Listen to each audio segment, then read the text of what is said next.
हरे कृष्णा सज्जनों, मेरा नाम साधना है और मैं उत्तराखंड के केदार घाटी से हूँ। सज्जनों, मैं अपने साथ हुई भगवान की लीलाओं का अनुभव आपके साथ साझा करती हूँ। आज इसी क्रम में भगवान की यह लीला है। यह लीला 24 अक्टूबर 2021 की है। दिन है रविवार और आज करवा चौथ है। समय है रात्रि के 10 बजे। आज 2021 का करवा चौथ है। आसमान खराब होने के कारण हमने मोबाइल में देखा कि चांद निकलने का समय रात्रि 8 बजे का है। तब हम छत पर गए। मैंने एक तरफ स्वस्तिक बनाया और दूसरी तरफ चंद्रमा प्रभु का मुख बनाया।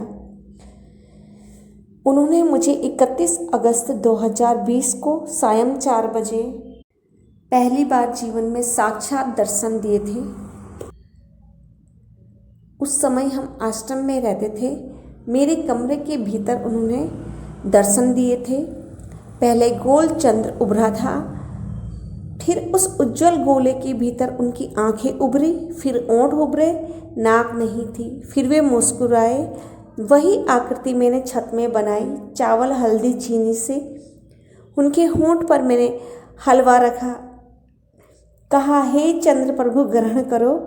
और मैंने कहा कि हे प्रभु आप बहुत उदार हृदय के हो। 31 अगस्त 2020 दिन सोमवार था। उस दिन मैंने आपको आसमान में देखकर आपकी तपस्या की घटना को याद करने ही मात्र से आपने मुझे साक्षात दर्शन दिए। आप कितने दयालु हो प्रभु जी कि आपने मुझे ऐसे साक्षात भव्य दर्शन दे दिए। मुझे तो बिना मांगे मोती मिले। यह मैं उस समय सोच रही थी। ये सब मैंने छत में याद किया प्रभु को हलवा खिलाते हुए। फिर हम छत के करवा चौथ की विधि का समापन कर नीचे कमरे में आए, भोजन किया।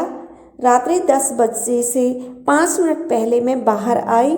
छत की ओर चंद्रमा प्रभु को ढूंढने लगी, वे कहीं नजर नहीं आए। तब मैं अंदर आ गई।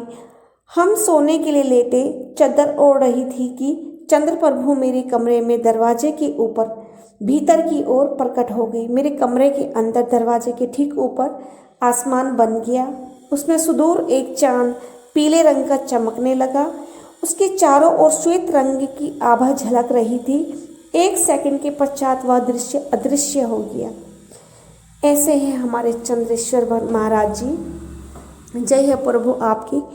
सज्जनों, यह जब मुझे इन्होंने इससे पहले मुझे दर्शन दिया था 31 अगस्त 2020 को सोमवार के दिन, तो उस दिन मैं किसी आश्रम के बाहर बैठी थी। पीछे की तरफ एक छतनुमा एक जगह थी और वहाँ से भगवान श्री कृष्ण की मूर्ति दिखती थी सीधा सामने।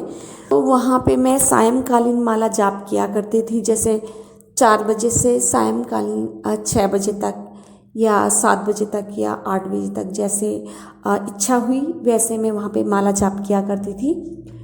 और उस दिन भी मैं वहाँ पे माला जाप कर रही थी और मैं आसमान की ओर भी देख रही थी। नीचे भगवान कृष्ण की मूर्ति थी, ठीक जहाँ पे मैं माला जाप किया करती थी। और ठीक उनके मूर्ति के ऊपर एक चंद्र भगवान जो है निकले हुए थे आसमान में उस दिन। तो फिर मैं उनको जैसे ही मैं निहारती तो मैं अपनी माला कर रही थी, ओम नमो भगवते वासुदेवाय, ओम नमो भगवते वासुदेवाय। तो जैसे ही मेरी नज़र जो है उन पे पड़ी तो फिर मुझे उनकी कहानी याद आने लगी पूरी, की कैसे उन्होंने वासुकी ताल में तपस्या की, भगवान शिव को प्रसन्न किया और उन्होंने जो है फिर वहीं पे ही वरदान भगवान शिव ने कहा कि उनको कि बोलो क्या वरदान चाहिए तुम्हें। तो तब उन्होंने कहा था कि मुझे जो है तारों का सरदार बना दो। और ये तो फिर भगवान शिव ने कहा कि तुम्हारी सारी इच्छाएं पूर्ण हो जाएगी। और ये सब मैं याद कर रही थी। मैंने शायद पता नहीं किसी पुराण में देखा, ये शिव पुराण में देखा या किस में देखा, मुझे ये याद नहीं है, लेकिन मैंने देखा था ये। तो उसके बाद ही मुझे ये पूरी स्टोरी याद वहाँ पे आ रही थी। भगवान चंद्र को देखते हुए माला जाप कर रही थी मैं, ओम नमः भगवते वासुदेव का। और मैं उनकी स्टोरी में खो रखी थी कि ऐसे ऐसे हुआ इनके साथ, इन्होंने ऐसे ऐसे घोर तपस्या करी है वासुकी ताल में। तो मुझे बहुत अच्छा लग रहा था, क्योंकि वासु की ताल में जाना तो चाहती हूँ, एक दो बार गई, लेकिन फिर हम सही तरीके से वहाँ तक पहुँच ही नहीं पाते कभी। जैसे जाने को होता कुछ ना कुछ तबीयत ख़राब हो जाती मेरी, फिर हमारा जाना ही नहीं हुआ। तो मेरा बहुत मन था, तो जैसे वासु की ताल की ये लीला मुझे याद आई तो मुझे बहुत अच्छा लगा कि कितने भाग्यशाली है ना चंद्र भगवान, जिनको वहाँ पे तपस्या करने का मौका मिला और जो उनको चाहिए था वो भी मिल गया। तो ये सब मैं याद कर रही थी, तो मुझे नहीं मालूम था कि भगवान सुन रहे हैं मेरी सारी बातें, भगवान चंद्र। तो उसके बाद अगले दिन जो है उन्होंने मुझे शाम 4 बजे जो है साक्षात दर्शन दिए मेरे कमरे में। साक्षात सज्जनों को यकीन नहीं करेगा, लेकिन जैसे ये है ना बागेश्वर धाम वाले हैं या फिर, तो इनको पता है सच्चाई क्या है, तो वो तो स्वतः ही बोल देंगे अगर कभी मैं दिखी कि हाँ इनको दर्शन हुए हैं, साक्षात दर्शन हुए हैं। तो इस तरह से तो फिर जब वो मेरे रूम में प्रकट हुए थे तो फिर उनकी आंखें थी, आंखें प्रकट की उन्होंने, होंठ प्रकट किए, मुस्कुराए, बिल्कुल गोल सा उनका चेहरा था, लेकिन उनकी नाक कान ये नहीं थे। और जैसे वो मुस्कुराए फिर वो अदृश्य भी हो गए। थोड़ी जैसे रूम होता है ना, जैसे छत से थोड़ा नीचे पे वो लटके हुए थे, मतलब ऐसे गोल से लटक रखे थे पूरे, तो अपने आप ही प्रकट हो गए थे वो वहाँ पे। तो ये दृश्य मेरा आज भी आंखों में घूमता है कि कैसे हुए थे वो प्रकट।